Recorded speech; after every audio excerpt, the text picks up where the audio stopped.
There we are. And I'll formally welcome everyone to this next session of the Economy of Enough webinar series, sponsored by our Climate Declaration. And the whole idea of the economy of enough is to rethink our economic structure and what we've learned about its benefits and weaknesses, and how it needs to be transformed to not only deal with the climate issues, but with a whole range of sustainability issues on the sort of physical side, but also in terms of equity, both with current people as well as intergenerational equity. And so that's really what this series is about, and looking at different dimensions of how we can make that transformation. And tonight we're going to hear from Niki about some of the psychological aspects of dealing with difficult situations and making a sort of transformation and how to bring out the best in people. So I think people are already familiar with much of Niki's writing. We put it out in the invitation. She's got a great website with summarizes her work and makes it easily accessible to folks that you can access. And with that, I'll get out of the way and let Niki take over. Thank you, Niki. Great, thanks very much, Jack, and everybody else for having me along tonight to talk about really these positive responses and basically how we can facilitate community level and organisational level responses.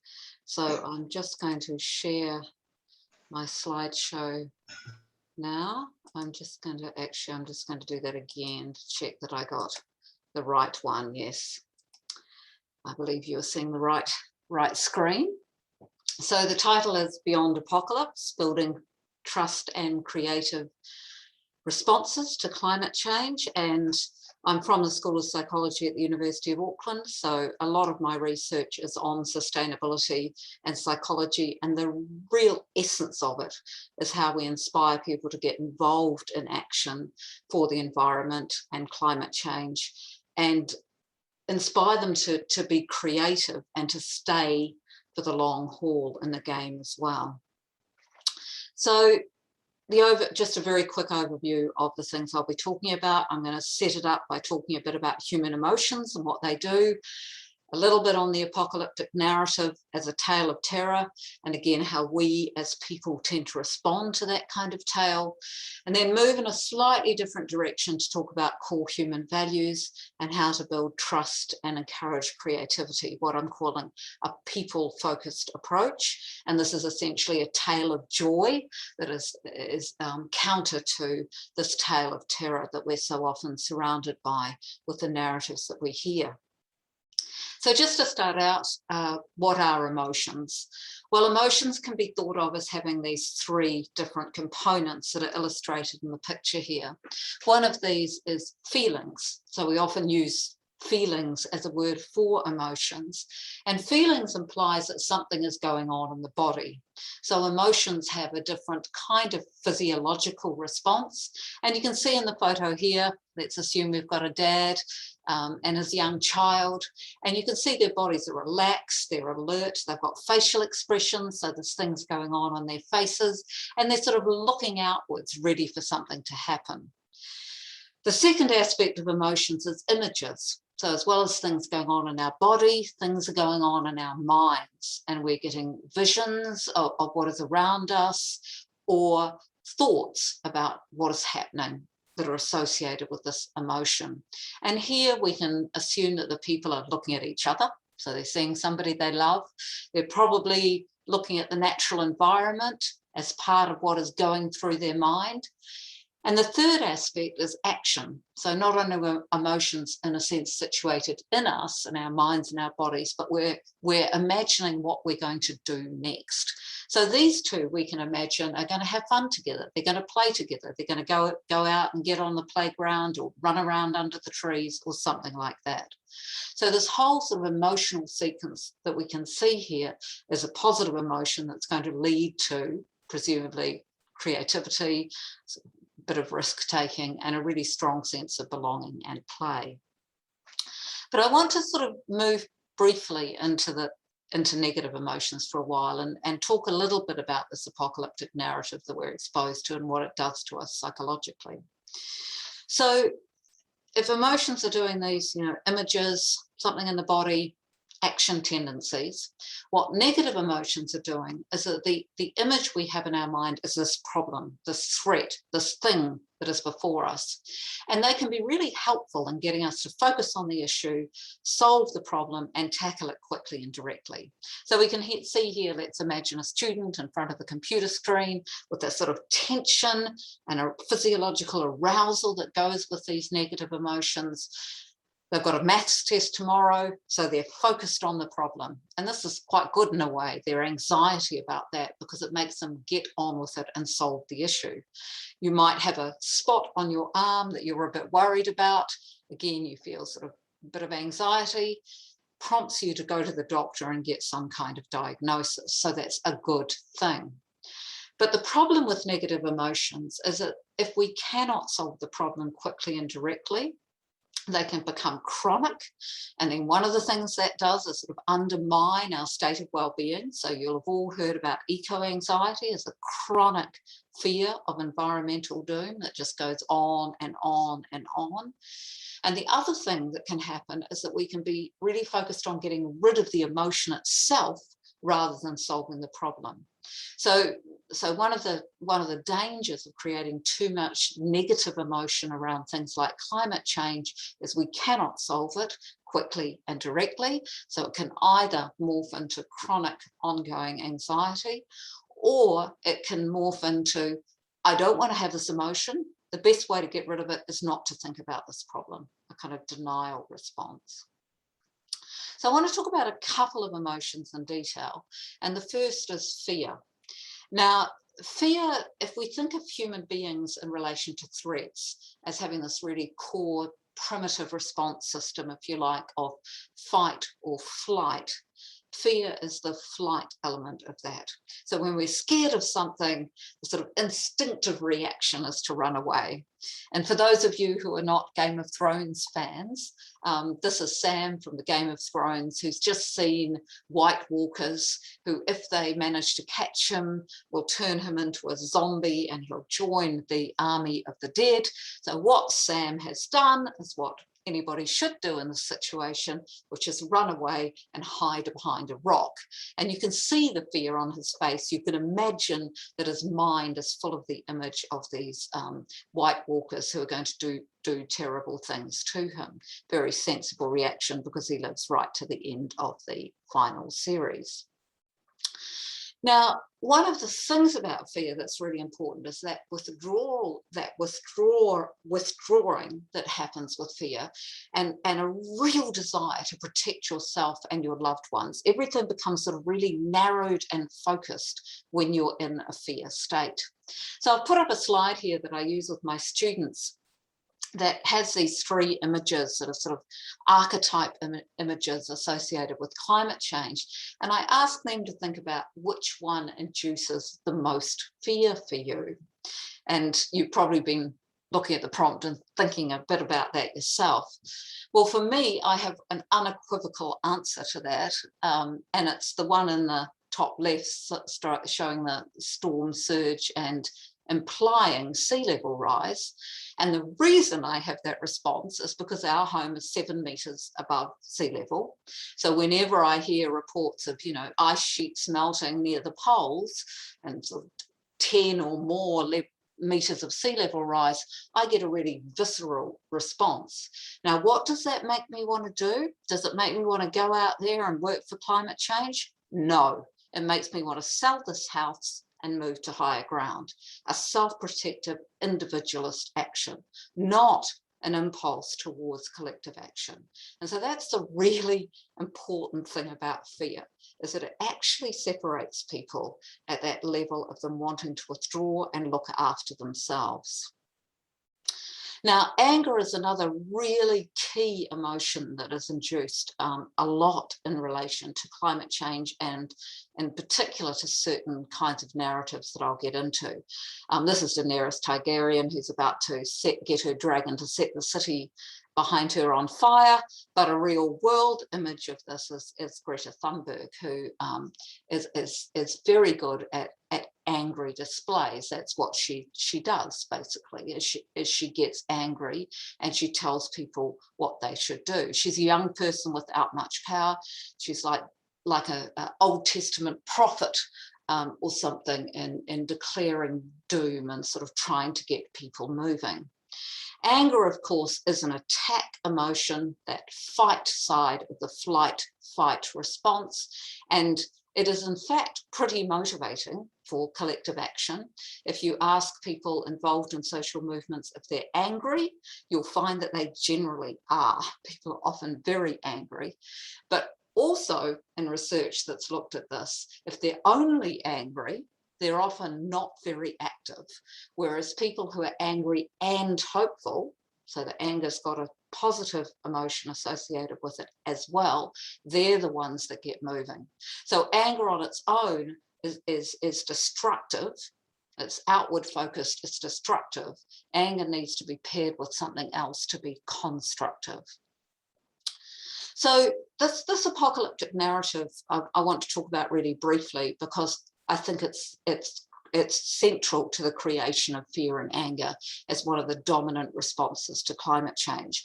And this is just one article that I picked up recently that's looking at and using a lot of this apocalyptic language that you'll be really familiar with. And I've just highlighted and read some words. This is a very abbreviated version of the article, obviously, to give you the idea, but words like catastrophic, highest, the past 3 million years, spectre, looms, ominously, grips, viral pandemic, and we get these giant plumes of smoke that waft across these vast landscapes where they're already struggling to cope with a deadly respiratory disease. And one of the things about this picture, which is of the Saharan desert with these plumes of smoke, is it's all rather beautiful. And of course, apocalypse, again, another sort of biblical idea in many ways, is that a destroying of the sinful present for this idea of the select few going to heaven to live in some kind of perfect land forever.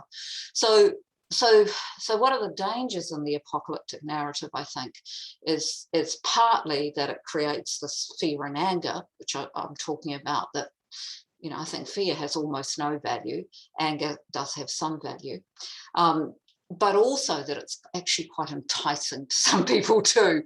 So there's a sort of appeal in that destruction, which is another dangerous element to it. This is just a last little slide on that article, talking about swarms of locusts and a vast plague at the scale of which we haven't seen in decades, and invasions and so on.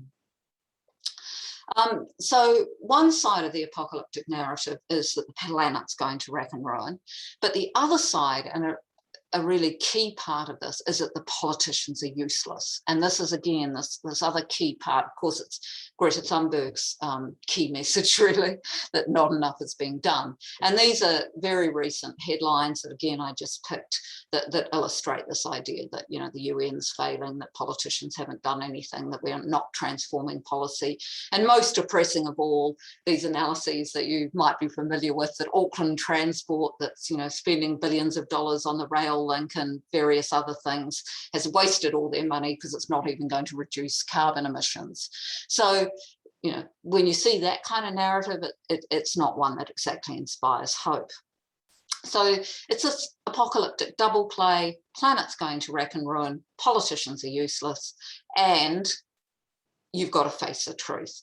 So part of the demand with this is anyone who dares deny that climate change is absolutely imminent and is going to wipe out life as we know it is somehow naive or ignorant or a climate denier.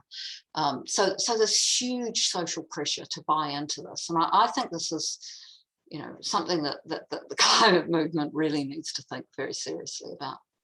So just to sort of summarize that little bit of it, there's this as I talked about in relation to people's response to certain kinds of emotions and the action tendencies they create. Fear creates withdrawal, self-protection, paralysis, eco-anxiety. Anger is a tearing down, which can be useful, but is limited. And the solution offered by these narratives, and this is really crucial too, is always somebody else should do something. Again, Greta Thunberg, politicians should do something appropriate because she's super young and, fair, good on her asking for that kind of thing, but not so hot in adults to just insist that the system changes potentially. And this pressure, this pushing outwards, it's your problem, solve it, does a few things, one of which is it undermines personal, organizational and community transformation. So it discounts all of the solution making at that level, which I'm sure everybody here would agree is absolutely crucial part of the picture. You need to have a population of people who are trying to figure out creative solutions in their own domains, partly for practical purposes, but also to ready people for policy change, and to sort of get them on board in that really fundamental way. And the other thing it does, which I think is really important to remember, and we often forget this, is when you're sort of telling other people they're wrong, even if they're politicians and big corporates, so we sort of have this vague idea that they're out there. When you're telling other people they're wrong, you're creating an us-them game. You're splitting the world into these different social groups and posing them as if they're inherently opposed to each other. And so that's a division. That's a demand and an insistence that society is divided, and this is the truth, the thing you must take on board. So I want to argue that that's a tale of terror, and I'm going to come back to this tale of terror notion because it makes us feel bad, but so importantly, it splits us. And actually prevents the kind of creative solution making and the kind of trust in society I think we need. So, flipping now around to the positive. Remember, these emotions, feelings, images, and action, so the tendency to want to do certain kinds of things when you're in certain kinds of emotional states. And as I pointed out, this photograph illustrates a positive emotional state. And if negative emotions focus and narrow our attention, again, which can be useful, positive emotions broaden our attention. So we start looking outwards, seeing more possibilities, being willing to take risks, and really importantly, we become more trusting and cooperative when we're in positive states. So essentially, these kinds of emotions are the ones that encourage this action towards the personal, organizational and community transformation, which I want to argue, and you can argue with me later if you like, are a critical piece of effective action for climate change. So I'm going to take a slight segue now and talk a little bit about values, and I'm going to build up to this, to the idea that it's a crucial part of building these positive emotions and responses, which encourage this open risk, positive risk taking, is that we recognize that others share our values. So I'm going to sort of work up to that. This might seem like a bit of a tangent at first, but we will get there. So I want to talk about a couple of studies that we've done in our research here at Auckland. And one piece of that was asking people, mostly here in Aotearoa, overseas as well, what they thought was of deepest value. And on this slide, you can see we're calling that of infinite value. You could call these things of intrinsic value. You could call them primary values or core values. There's different ways of describing this. And in order to ask people what they thought was of infinite value, that the description was they're sacred, precious, special things that are of value for their own sake, things that make the world truly alive. And people were told these could be in any dimension: emotions, relationships, part of the natural world, qualities or objects. And they could be as general or as specific to themselves as they like. Now, 1,080 people were a formal part of this research study. They were asked to supply 3 things each in different kinds of contexts, workshops and so on. And we created a word cloud that maps the values, the things of value that they offer. And there you can see the results of that word cloud. You know, love, the big bang from which all else happens, if you like. Family, creativity, connection, the ocean, a word of the islands like us, learning, freedom, helping, knowledge, landscapes, community, plants and animals, nature, laughter, kindness, respect, and so on. Now, if we look at those in categories, if we start to think about, what kinds of things are people talking about here, we've come up with this quadrant of 4 key dimensions into which these fit: human relationships, so community, belonging, family, all of those kinds of ideas; human expression, so things like artistic expression, learning, creativity, many of the emotions that were mentioned we'd put under human expression; the natural world, plants, animals, the ocean, etc. And then something we call the whole, which is complexity, spirituality, sort of recognition of how all of these things work together in relationship. Now, I've only covered that part of the research really briefly, because what I really want to talk about is the second part of this research, which is, having constructed an early version of this word cloud, I went in 4 different workshops with 128 participants in total, and got them to generate their infinite values, what they thought, and then showed them that word cloud, or an early version of it, and said to them, asked them, how do you feel when you see this word cloud? And they had to write this down on pieces of paper and hand it in. And these are the sort of key themes that came out of that: a sense of belonging to a human community with shared values, being safe and reassured, being uplifted and filled with hope. There are a couple of critical themes too, which I'm not going to go into tonight. And I want to argue that's a tale of joy. So remember, our tale of terror makes you feel bad and splits people apart. What a tale of joy does is it makes people feel good, belonging, safe, reassured, hope. But super importantly, it brings people together. It's a tale that says you are with others you can trust. So, it's worth it. It's worth putting your energy into this, because you're with others in this game as well. Now, I want to tell you about a study that a third study that we did, and with the caveat that psychologists can be really mean.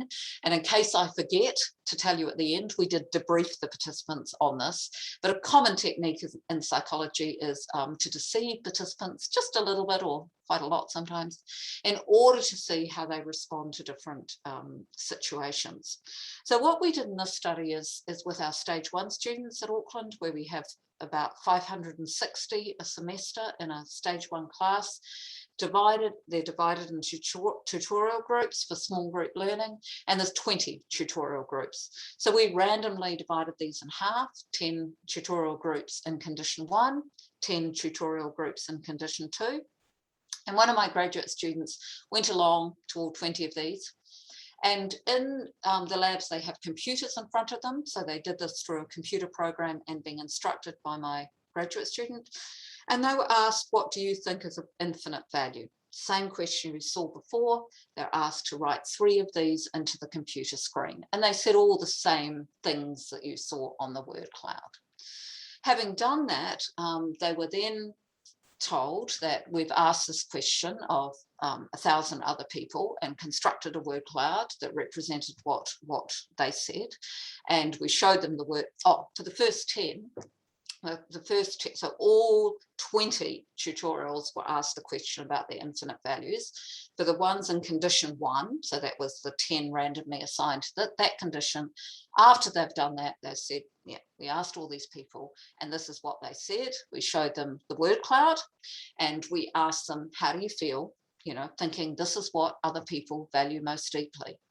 And they again could write into an open field what they felt. And remember, there were over 500 participants here. And these are the core themes that came out, really similar to our community respondents, the 128 earlier. Part of a human community with shared values, felt connected, the characteristics of the values. Love is definitely important. People value things we cannot see. Calm, reassured, a sense that others are trustworthy. I felt a sense of peace and appreciation. Happiness was very sweet to see how much love means to us all. We really are a loving species. And that, I want to say, there's your tale of joy again. Now, remember the other half, okay, the 10 in condition 2, the 10 tutorial streams. So actually there were only 250 responses here, not 500, that was the whole group. Anyway, so condition 2, they did the same exercise, asked what there is of infinite value, wrote 3 things into a computer screen. Then the instructions were, we've asked 1,000 other people what they think is of infinite value, and this is what they said. So they got that word cloud. I'm not going to go today into how that word cloud was constructed, but to put yourself in their shoes, let's try and imagine for a minute that you've said love, learning, birds, nature, community, and then you're told that this is what other people value most. So what did they say in response to how they felt to seeing this? The dominance of money and materialism made me think how materialistic people can be. Critique, cared about themselves, gold diggers. I think it's closed-minded to say money is of infinite value. Shocked that people could value material things more than real connections. I feel strange. Negative emotions, upset that money and power are so high, sad, disappointed, a bit disgusted. It's annoying me. But also recognition of the values shown. I'm sad money and material things were the most important to people, but it's understandable. Not surprised money was the biggest common value to others. Disconnection, it was nothing like I answered. And this last one of all, which to me in a way sums up the mood of these kinds of responses in some ways, feel slightly confused as none of my listed things were on the cloud of common things. Considered whether I'd interpreted the question wrong. And that one I really resonate with, because sometimes the sense can be that I care about all this stuff, and the people I know really intimately, they seem to care about it too, but somehow this world around me is screaming something different. Money, status, power, what's the disconnect there? What's wrong with me? So this again is your classic tale of terror. So the apocalyptic narrative is doing that with this us-them division and fear and anger. This is doing it with saying that whatever you care about is not reflected in the other people out there. You are isolated, you are different. This is not a group of people that's going to hang together. So it's the same tale basically coming through again. So there's a ton of research that shows to engage in actions for the common good, people need to trust that others hold their values and will be there for them, a tale of joy. And I'm going to go through one other study now, not one done by us. I think it's like way too mean. And again, they debriefed the participants, but I think it really brings this point home. So this was done in the US, and what they did, it was at an American university where they asked if people wanted to participate, students, in the development of a personality test. And the idea was that they'd come along, complete their personality test, and be given feedback on their results. And this would all help the researchers understand, the quality of the test. Unbeknown to them, in fact, all the feedback they got was false. So they were assigned to one of 3 different conditions to get a certain kind of feedback after they'd done their personality test. So the first lot of people, they came up individually, completed the test, and they were told your personality result indicates that you will be surrounded by people all your life. You will have friends. If you have children, they will help look after you in your old age. Social inclusion condition. Second group were told you might have friends now, but your friends will drift away. If you have children, they will leave you. If you get married, you will probably get divorced. You will probably be isolated in your old age. Social exclusion condition.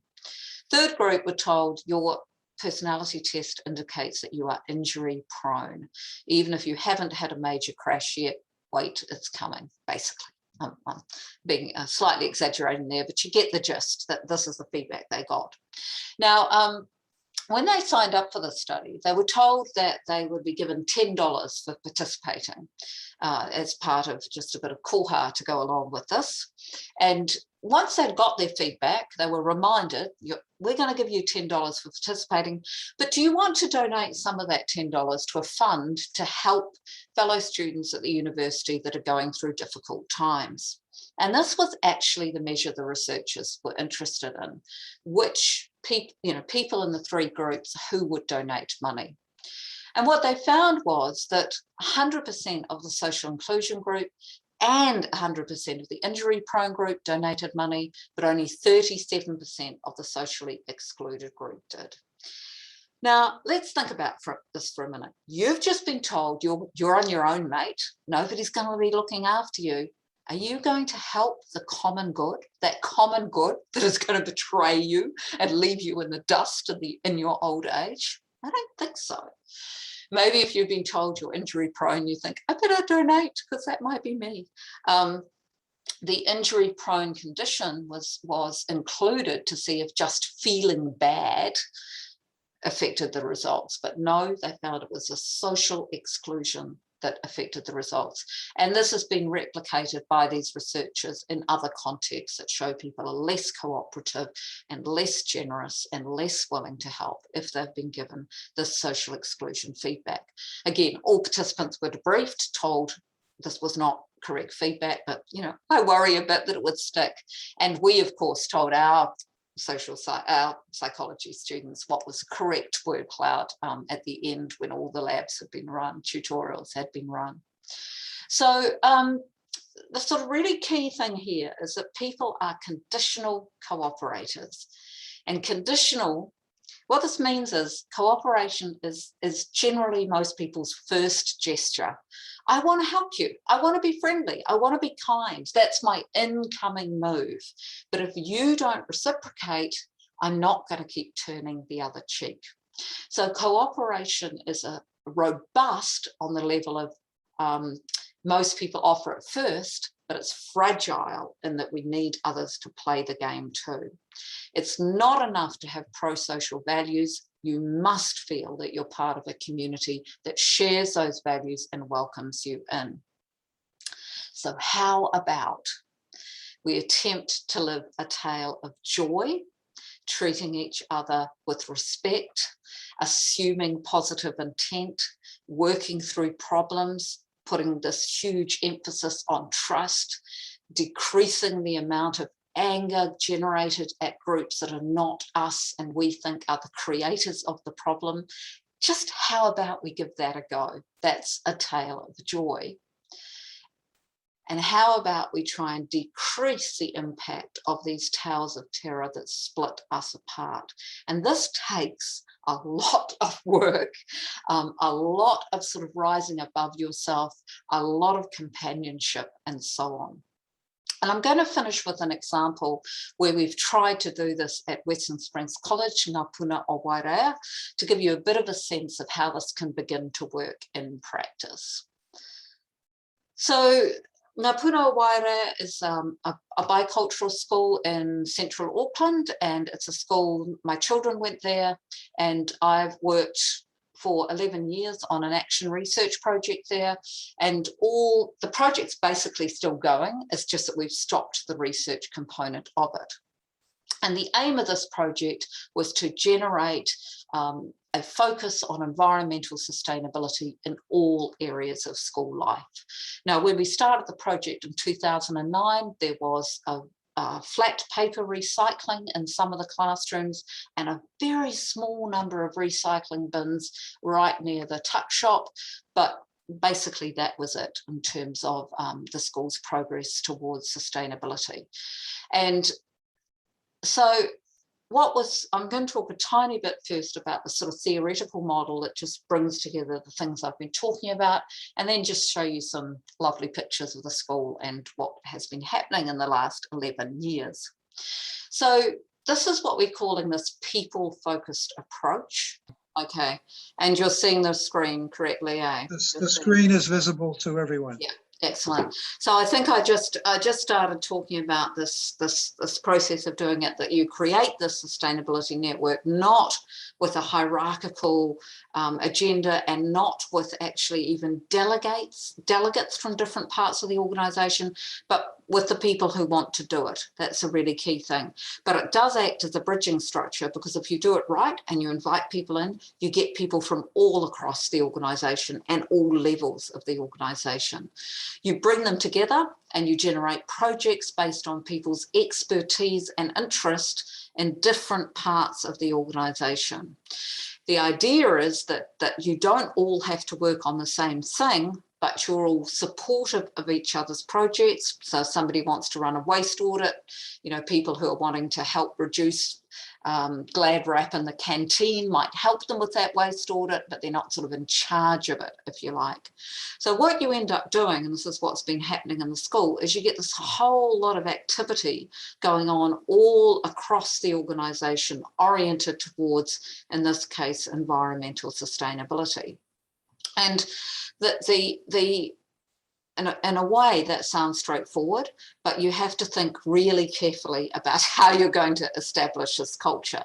And some of the things we did in this 11-year project is, for example, we only had 4 meetings a year of the network, and all the rest of the work was done behind the scenes to encourage people to come. We always provided afternoon tea. It was a school, teachers and students are always really hungry. So, and even more importantly, we kind of followed up with especially students when they were doing things, helped them navigate the political landscape. We were just incredibly nice to people.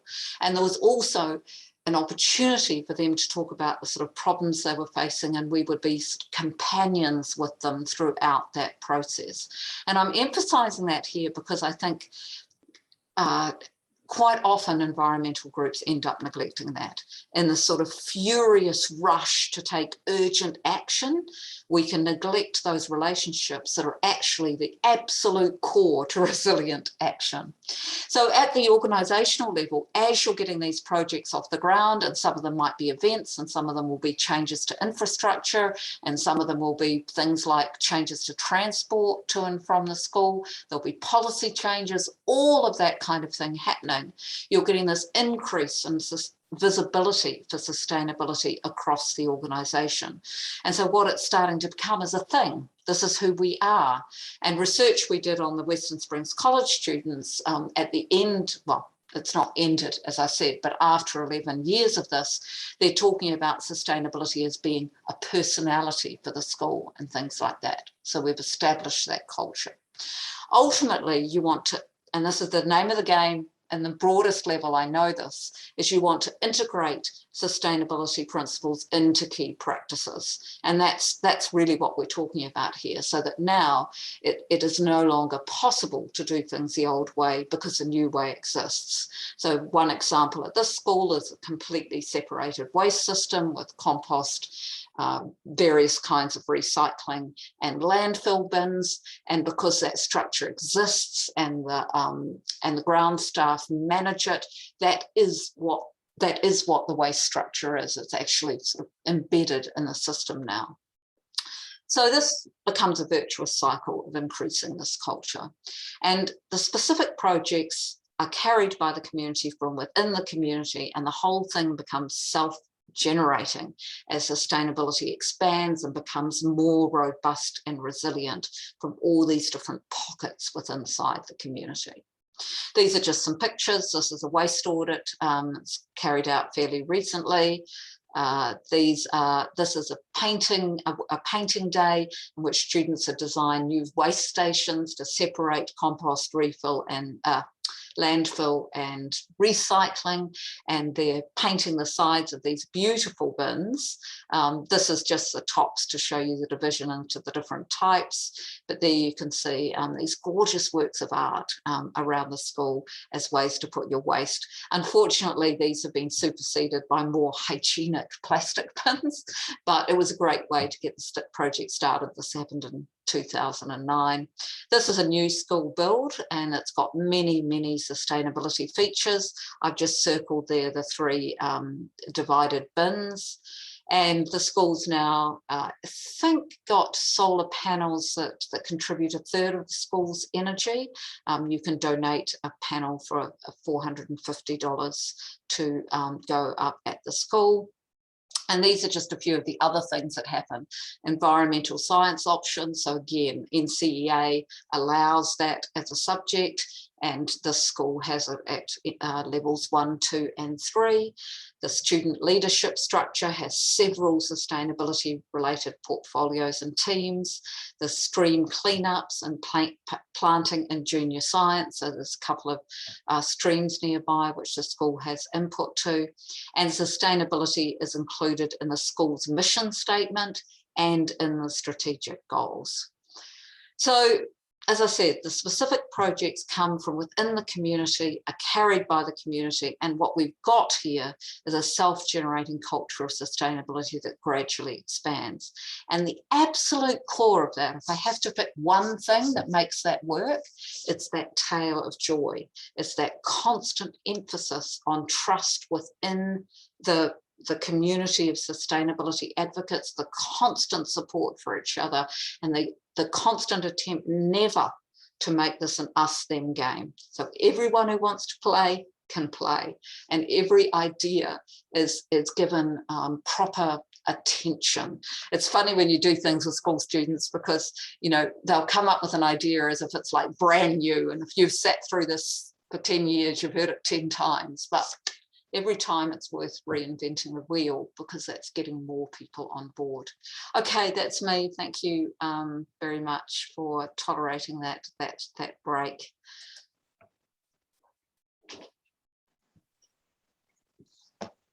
That's terrific. Thanks very much, Nikki. First, a few housekeeping things just so that we can progress and facilitate the Q&A. What I'm going to do is try to change the screen so that everyone is visible. But what I'm going to ask you to do is to turn off your video.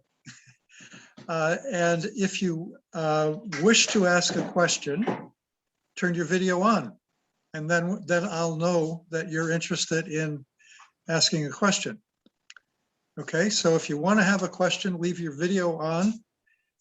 And if you just like to listen to the Q&A discussions, then turn your video off. Okay. And also, if you'd like to put some questions into the chat box at the bottom, I'll try to review those and introduce those as well. And while you're formulating your questions and perhaps putting some in the chat, I'll ask for just a bit of clarification, Nikki. In the with the title, being the apocalyptic tales, the tale of terror, as you described it, many of those were quite extreme, and in many cases poor journalism. I mean, we know that a lot of the media headlines don't really reflect what's in the content material of the article. But the sort of clarification, if I understand correctly, what you're saying is that we don't have to totally avoid identifying the problems and pointing out how serious they are. We just have to be sure not to dwell on that and to go beyond it and to tell that tale of joy, as you describe it, in terms of generating the positive emotions and the trust and the good examples and whatnot. So could you just clarify a little your thinking on how to get the real problems across without being apocalyptic? Yeah, I mean, I think this can be actually quite subtle in terms of, I mean, language is just there in black and white in a news article, but if you're actually in an interaction with people, it can be the difference between holding and presenting that information in a certain way that just in the way, the tone of voice and the expressions that you use conveys a possibility for turning this around versus one that doesn't. And here's a really good way, or a really useful way to think about what I mean. If you imagined that, you know, a 12-year-old or a 10-year-old came to you and said, you know, I've heard about climate change. I'm in 10 years I'll be dead. I will never be able to have children. There's no point in me, you know, taking school seriously because I'll never have a career. Now, if a 10 or a 12-year-old came to you with that, I think you would find yourself automatically springing into the kind of orientation that I'm talking about, where you still might want to say, yes, there are really serious issues going on, but you would also find yourself wanting to say things like, people are really working on this, people have solved hard problems before, there's lots you can learn about at school. As you get older, maybe you could think of a job that involves trying to help us work this out. So you can see the difference between, so that's the kind of thing I'm talking about, versus, you're right, it's stuffed, you know, forget about it, just eat lollies and watch TV. I mean, like what I'm trying to say is, if you kind of imagine that everybody's as vulnerable as that a 10-year-old, I think that helps you hit the right tone. So it's not, what I'm getting at here is, it's not just content, it's your own inability to hold that difficult information, I think. Yeah, it also speaks to the individual differences and to starting where people are, which is, you know, critically important. But Yeah. moving as quickly as possible to what we can do together about it. Yeah. Yeah. I see there's a number of folks who have left their video on, so I'll go to them so they can put a question directly to you. Sean, would you like to unmute yourself and go ahead? Kia ora, Niki. Thanks for your talk.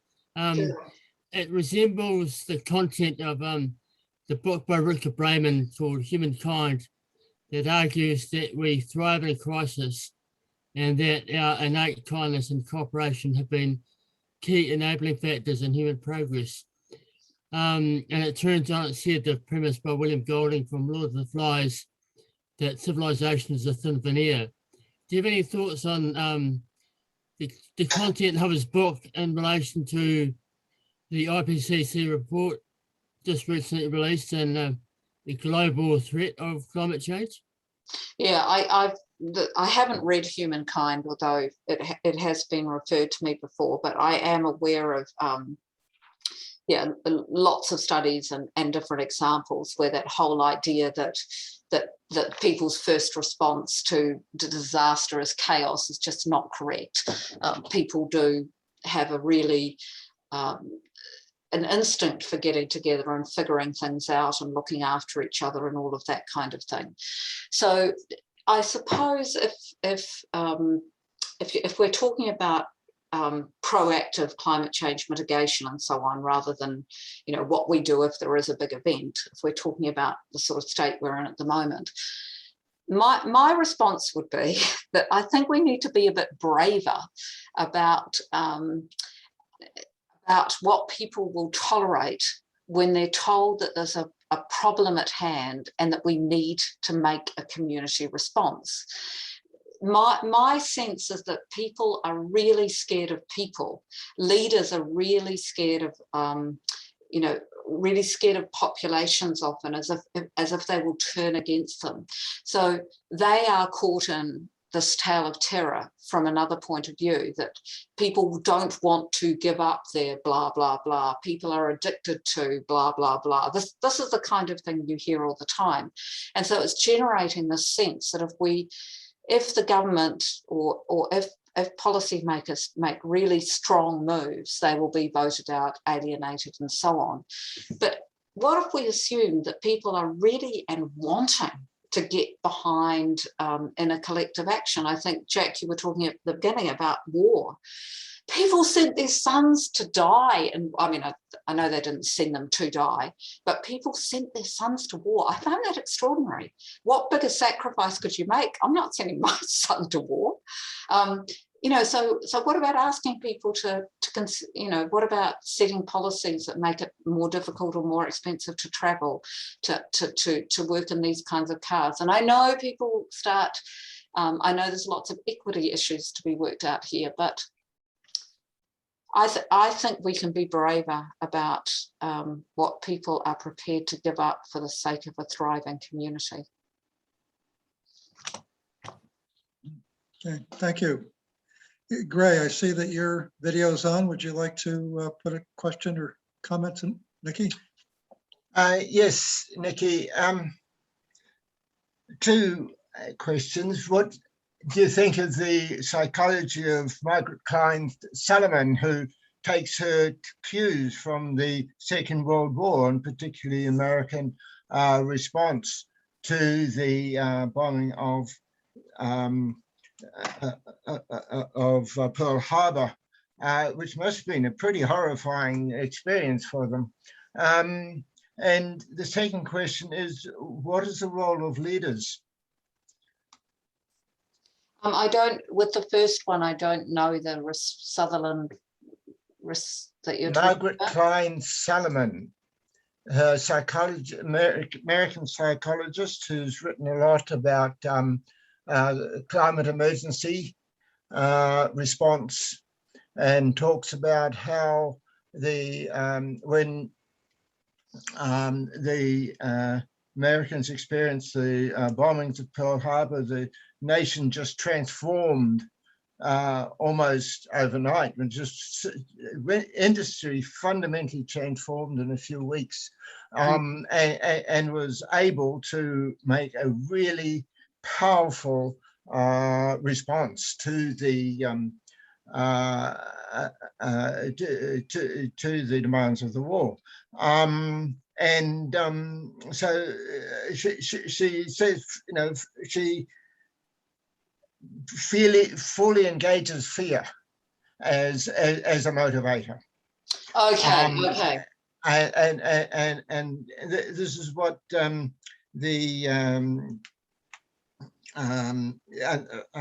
others have done.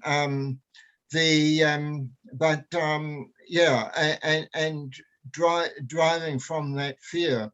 My concern is that it's could be a very short term, but not a long term policy. Yeah, I mean, it's possibly I was too emphatic about fear because I'm seeing it and thinking about it in the context of a chronic issue. And I'm really aware that within, I mean, I'm always just really aware with climate change that at the individual level of people, or, you know, at the level of companies or whatever, there's sort of two strategies. One is look after yourself, and the other one is contribute to the collective. I guess in something like the Pearl Harbor situation, you know, people in the US would have felt like there is only one way to respond to this. You know, you can't get out of it as an individual if the whole country is targeted. So in that case, fear, you know, the withdrawal or that tendency takes on a different quality, which is from what I think it does in the climate change situation. So it's always really, really difficult to know how people felt back in other times and other situations, like exactly what they were responding to. Was it fear? Was it a kind of self-righteous anger? Was it the sudden realization of their identity as Americans? You know, there's so many different things that come together in those kinds of situations. But the point you're making about the ability to galvanize and quickly take action, I think is true. I noticed, Jack, by the way, there's quite a few people that have put things into chat. Yes, I'm checking that. yeah, yeah, yeah. So Okay, Ella, I see you have your video on. Did you want to put a question to Niki? Yeah, thanks, Jack. Kia ora, Niki. Thank you Kia for ora. this evening.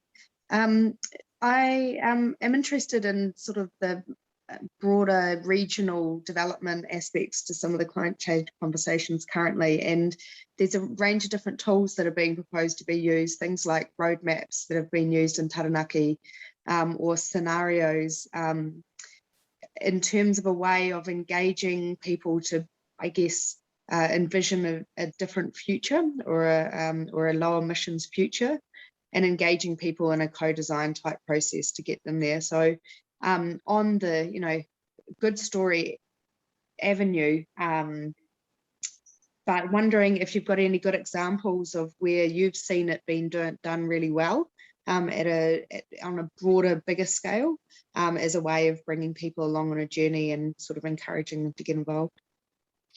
I mean, the short answer to that is no, and that's not because I'm saying there aren't any, but because my focus has been on this organisational level. The one thing I do have to say in relation to the council processes that I've been involved in, the real difficulty at the council level is to get this sort of continuous, intensive personal attention, to give that to people. So if I went to my local library and was involved in a visioning exercise, and I've done, not actually on climate change, but I've been to those kinds of exercises run by the council, that would be cool, and I'd do that and I'd enjoy that and I'd get something out of it. But then I'd probably forget I'd done it, and my follow-up might be an email that says, now you can look at this report. And so the whole thing just doesn't have quite the interpersonal intensity. It's not the model that I'm talking about. But I do like the idea of that positive visioning. I think it's a really important tool, but it's a sort of quite a tiny thing in the mix, I think. Okay, if you finish with that, there was a question from Deirdre about the deep adaptation movement. Deirdre, would you like to say something about that and introduce the question directly to Niki? Oh, yes. Niki, thank you for your talk. I'm interested in reading some stuff by Jim Bendel, and he's currently written a book with Rupert Reed, and it's not available here yet, but I'm interested in their approach, and it seems to have some overlaps with what you're saying. The whole deep adaptation movement that Jim Bendel started, it's worldwide now, and it does have a great, you've painted a lovely picture of it in a way. So I'm not really very familiar with that. About maybe 18 months or 2 years ago, I was sent and watched a talk, I think, by Jim Bendel, and I found it pretty apocalyptic. And I wasn't sure that for me that was going to work to really associate with that. It painted an extremely grim picture of what's going to happen. But it might have moved on from then. Yeah, I think it might have too. There's a lot of positivity about it now. Yeah. So I probably need to know more about where it's at to be able to respond to that. It seems to be growing around the world. And I know I went to a local meeting, a climate group last night, and people are normally very upbeat. And last night there were at least 3-4 people who who were really depressed. And I'm thinking, with that school thing, it might be great to start an organization which didn't have minutes. It just supported people in their own work. Yeah, I'm not somebody. All of these tensions and negative emotions and difficult issues are part of the human life. So they are an inevitable part of what happens. And I'm a real believer also in developing your own resilience. In other words, allowing yourself to be able to hear and take in difficult ideas and to be able to move on from them. It's things that get stuck that I think are really problematic and keep going around in a circle with the other thing I think is really problematic is when people predict the future. Like I just don't buy that. Like I'm a real complexity theory believer, if you like, that huge complex systems like this have unpredictable outcomes that can go in different directions. And whenever anyone starts talking as if they know what's happening, and I got a little bit of that from Bendel's talk, I just think, no. When I listen to climate scientists, which I do from time to time because I'm in a faculty with them, they don't speak with that degree of certainty. And so I find that more trustworthy and manageable personally. Thank you.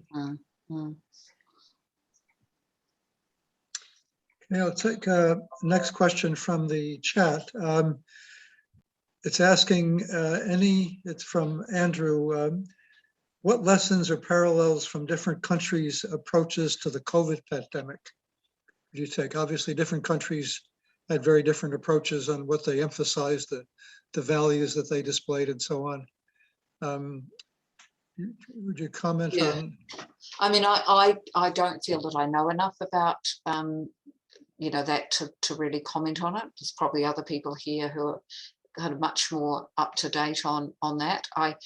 What I think is fascinating about everybody thinks there's lots of fascinating things about the pandemic, but in relation to this one, the clearest thing is that you can tell a country, we were told we're going into level 4 lockdown, and boom, it happens.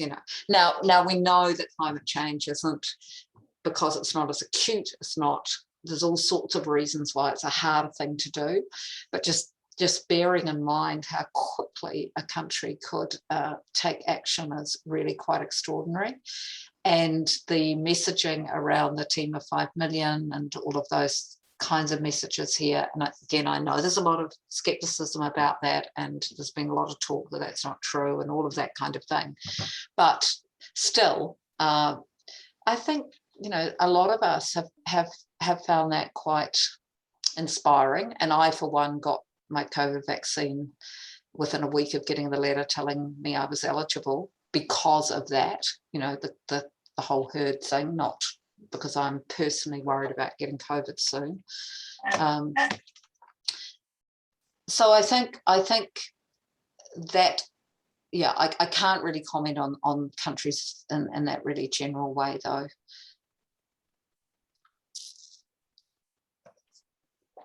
Okay, we have another question in the chat from, I think it's Margie Jean Malcolm. It's about engaging those who are feeling socially excluded.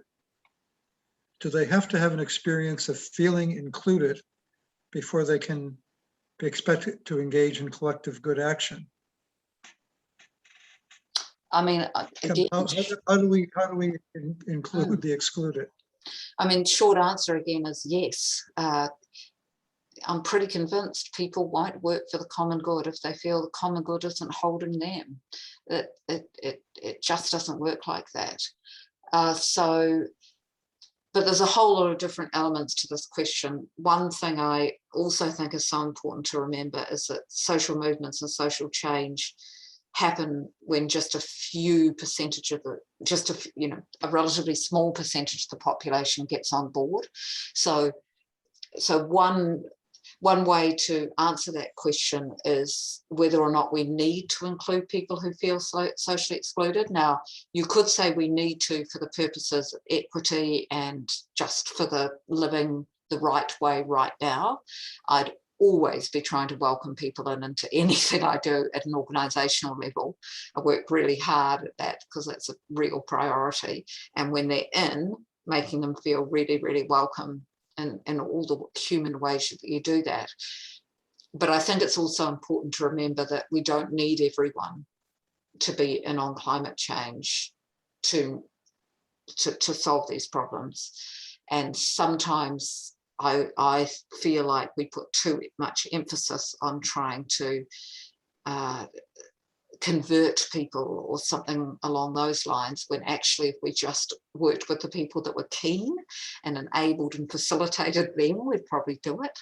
So again, there's a couple of ways that could be taken. But just in terms of crossing that divide, ways of crossing divides, because I'm very much not in favour of telling other people what they should do. I even struggle with that at a political level. In a way, you have to tell politicians what to do because that's how the whole system works. But I'm much, much more comfortable getting on with doing things at the level that I can do them in conjunction with asking for political change, because that feels like a position of integrity. And it also feels like I start to know what I'm talking about, because if you're just telling other people they should do stuff and you're not struggling yourself with trying to make a contribution in a direct way, I think often those pleas lack coherence and really understanding. So in terms of crossing those kinds of divides, I just think we have to do, for want of a better word, compassionate dialogue. Compassion is the main term that I can come up with in my recent thinking. We have to sit down with people and try and listen from behind what they're saying, not just at the surface of what people are saying. So to take again something like the COVID vaccine as an example, if people don't want to get the vaccination because it's not safe or something like that, you can take them at face value and argue about safety with them, or you can try and listen for what is behind their resistance. And it may be safety, but it may be all sorts of other things as well.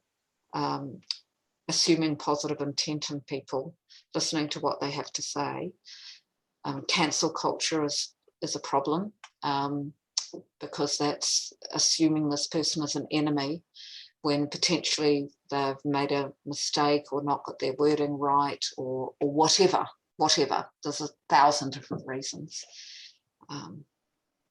Yeah. I'm of the unfashionable view that we are one people because we share Aotearoa. We're physically present on this land that we share together, and we need to be able to work together in a united way to preserve what we care about, which isn't a matter of overlooking difference, but that fundamental common good, I just think is crucial to any working society. And one of the things that occurs to me is that if we want to engage someone in a change process, the first step is to have a relationship with them. And a relationship that's mutual and as exchange oriented as possible, rather than simply trying to convince them of something. And it's once you have that relationship and you understand their perspectives and their needs and their concerns and their hopes, that you have an opportunity to engage them along the path that you're interested in. Anyway, Jocelyn, I see you have your video on. Did you want to? Yes, thank you. Thank you, Jack. Thank you, Nikki. Your talk has resonated with me, and as usual, anything you do always gives me joy and hope. So thank you very much. One of the things I just want to raise, I had a young mother come to me yesterday at work. I work as an educator within a local government. Came to me yesterday and said, "How do you cope?" And she had a visceral reaction to the IPCC report being released yesterday, and on top of seeing the wildfires in North America, the floods, etc., and the heat waves. She has a young child and she feels overwhelmed by it. And she asked me, as I said, how do you cope? What do you say to the children you work with? And your talk resonated with that. But I really want a kind of clear message to be able to impart to her and other young parents within our organisation regarding your tale of joy, because at the moment they're in this tale of fear and concern for their children, because they don't see a future for them, and so there's a real huge anxiety. So just wondering whether there's a kind of a clear message that that I could actually impart to my young colleagues. I mean, I did an exercise for myself, which I've talked about a bit of how, 3 different responses to a 12-year-old who's deeply anxious about climate change.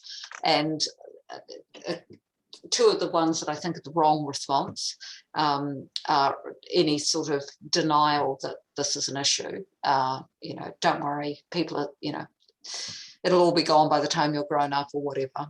So obviously we shouldn't do that kind of thing. But another kind of wrong response, again, this isn't necessarily a popular view, but it's mine, is to try and treat them as the hope of the future. So, get out there, join an environmental club, young people are doing great things, and putting this enormous pressure on them as if they've got to solve this problem. So the response that I like, the kind of key lines I think are, people have solved difficult problems before.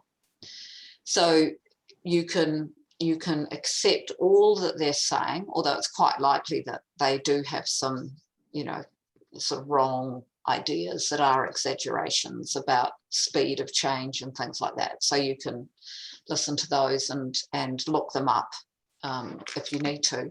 But people have solved hard problems before. People all over the world are working on this.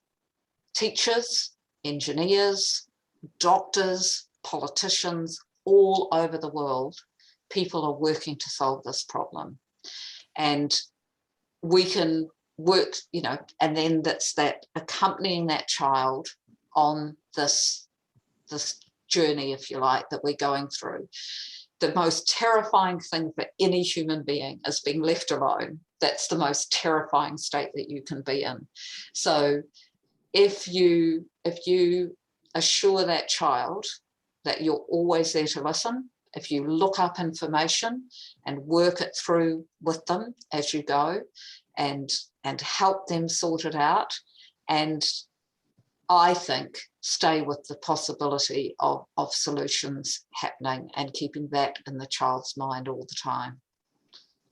Can I just say that you've captured what I was thinking, and that's actually really coming through quite strongly in the revamp of the climate change education curriculum that's online, and the young people that have gone through that have got a sense of agency. Once they've worked through that, they realise that together, using good critical and creative thinking, they can actually see a way forward. So thank you. You've supported that. It's brilliant. Thanks, Jocelyn. Kath Wallace has put something in the chat there. Kath, did you want to put your question directly to Niki? Or shall I read it? Oh, well, I was just reflecting on your talk, and thank you very much. Where you're saying don't tell people what to do. I mean, at some stage, there are some people you have to say, don't do any more drilling of oil, or in the marine case, don't do bottom trawling. It's not in our agency to actually stop them doing it. Short of government regulation or something, and consumer boycotts and all the other campaigning things. So I'm just sort of wondering, at what point do you say, oh, I must have this relationship with these people, and at what point do you say, no, sorry, this is just completely got to stop, as we did with native forests and various other things? I mean, you make a really good point, and I'm not, you know, I'm not in the political arena. My work is not at that level, and I accept that there are so many different ways to approach this. The only thought I have is that I recently read Martin Luther King's autobiography, and I was so struck by it because I mean, it's not like he didn't write an autobiography, but it's a collection of all of his writings about his life. And I was so struck by how he was in the most horrific situations of racism, you know, really blatant racism directed towards him and people he loved. But he still was absolutely focused on relationship with those people in power. Like, that was his thing. And a lot of that came from his Christian background and his, you know, work as a pastor and all of that. So again, I don't know, but my sort of intuition is, even with those people, the way through is via relationship. I can't do that, but some people might be able to. And people like Martin Luther King had the numbers and the movement, but he also had all of those behind the scenes talks and constant politeness and all of those kinds of characteristics.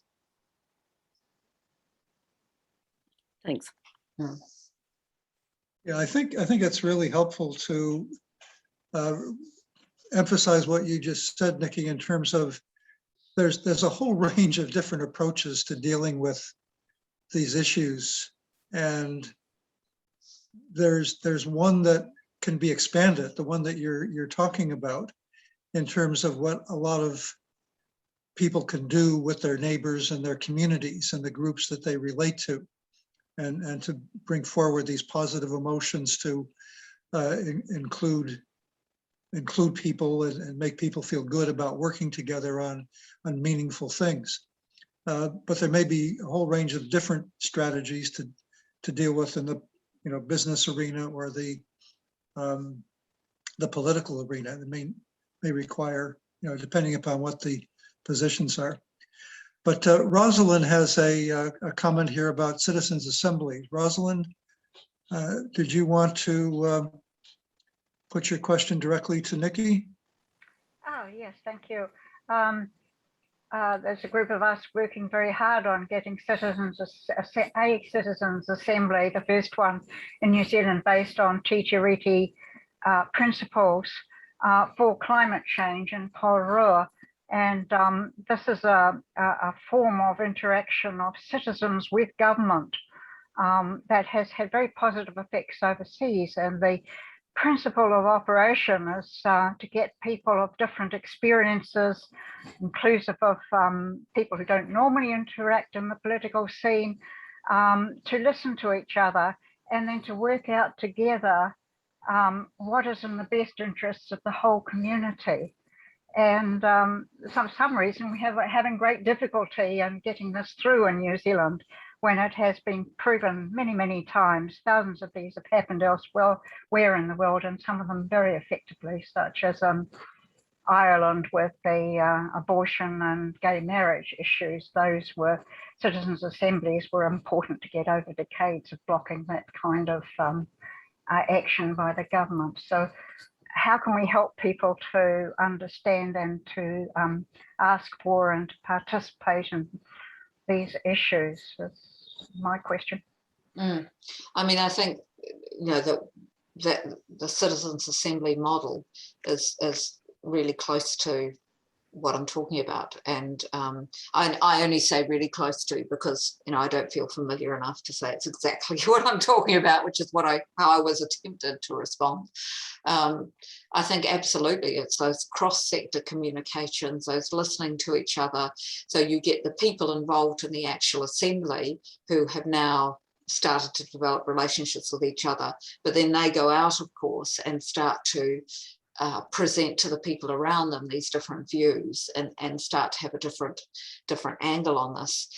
The most scary society to me by far is one that has people siloed and separated from each other and trained or enticed into thinking that there are these interest groups, that it's all about power, and that's the sort of key dynamic for getting things through, as opposed to this idea that everybody's struggling to do their best in complex situations, and that kind of getting to know each other. I know it's way more than that, but that seems to me to be really key part of it. Thank you. Thank you. Okay.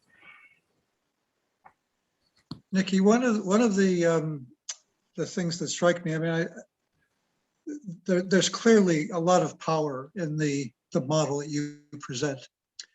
And what I find myself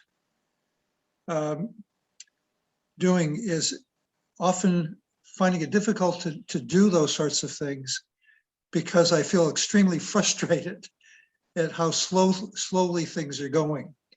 Even if I can be empathic with the person I'm dealing with, if they, if we're on different wavelengths, it's that sense of urgency and the importance of the things that we're trying to deal with, and the frustration of having to go through this, what seems like a very long process to get the result we want. And I just wonder if you could speak a bit about that, those conflicting feelings, of knowing what needs to be, that it is a slow process, that you do need to engage people, you do need to listen, you do need to be compassionate, but it's bloody frustrating to have to do all of that so often with so many others and groups. I guess for me personally, I've just really narrowed my focus, I guess. I work at the University of Auckland, huge institution, young people just, coming through it all the time. And me and some others have recently started a 3-course sustainability module. We have a climate change unit within that. We are trying to get a sustainability strategy from across the university, done this work at Western Springs College. I feel like I've kind of found these niches in which I'm constantly running into people that care, and that joining those people together has all of these unexpected outcomes and effects. You hear things from students that have been through something like that have then gone on to do something else, that I never look at the big picture, really. That might sound terrible, but I don't, because looking at the big picture just makes me depressed and anxious and frustrated. So I've kind of found a niche in which I feel I probably delusory, in which I am doing some good. I'm not trying to be even remotely arrogant about this, just by the way, I do feel super humble. But having said that, I know that there's even if the people here who have got that niche, and I know lots of you, and you too, Jack, you're doing these talks for one thing. You can't help but sometimes look at the big picture. So I just try and get away from it as soon as possible so that I can feel okay. And by feeling okay, that means I'm more effective. That means I'm more available. I notice that Donald. I think that's. Sorry. That strikes me as very good advice, in terms of finding your niche and finding the best techniques and tactics within it. We only have a few minutes left. Molly, you've been had your video on. Did you want to put the final question to Nikki?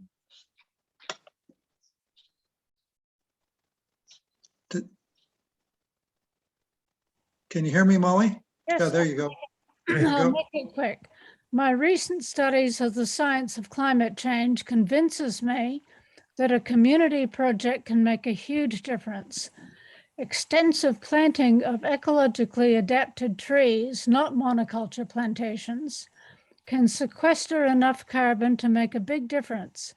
It can also put enough water into the atmosphere to make clouds and cool the planet. Read the Reindeer Chronicles to read about it. Several European countries are planting Miyawaki forests the size of 1 or 2 tennis courts, containing typically 30 species, growing in a very few years into genuine forests.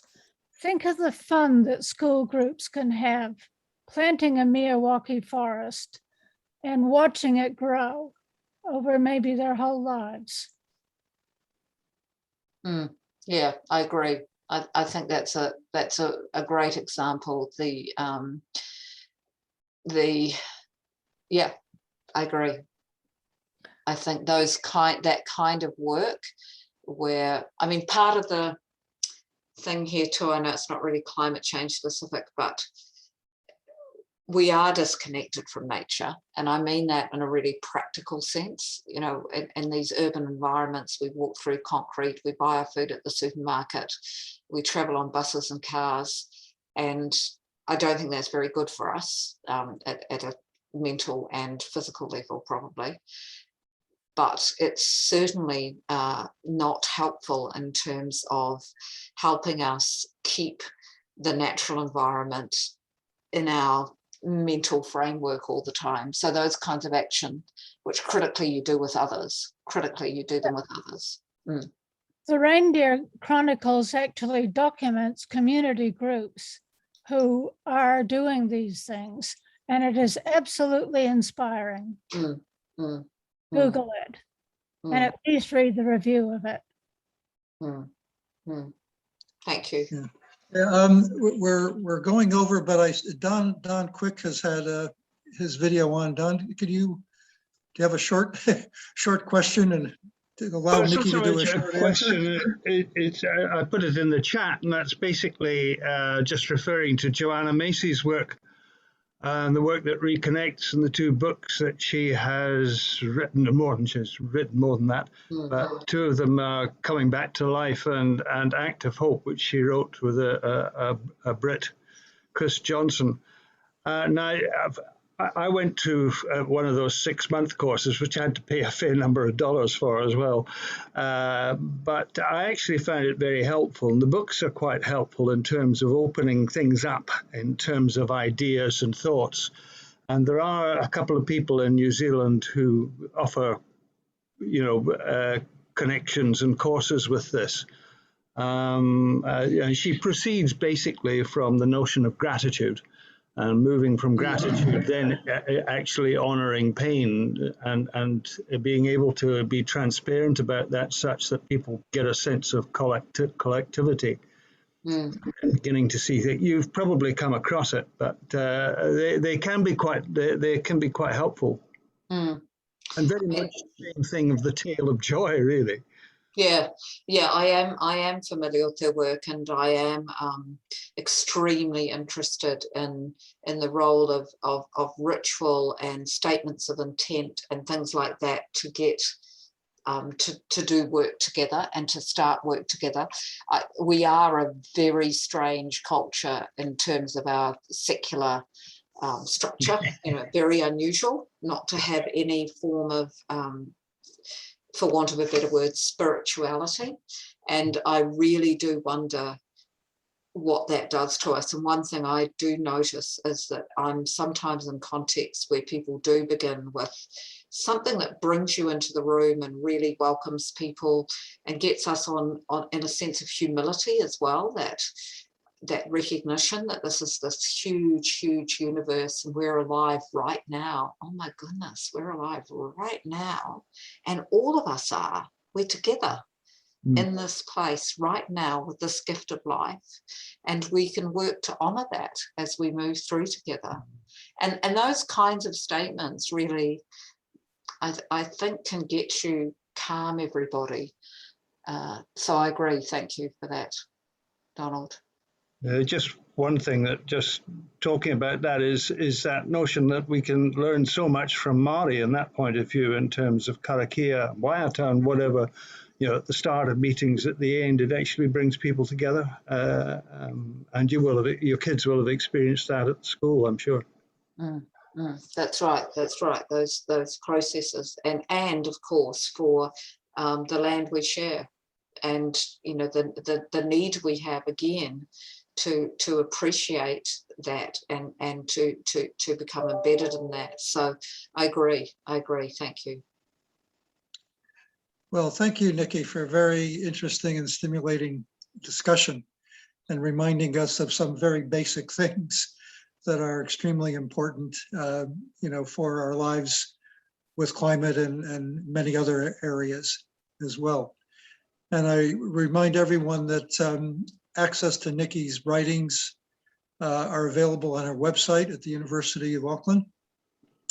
Easily find that on Google.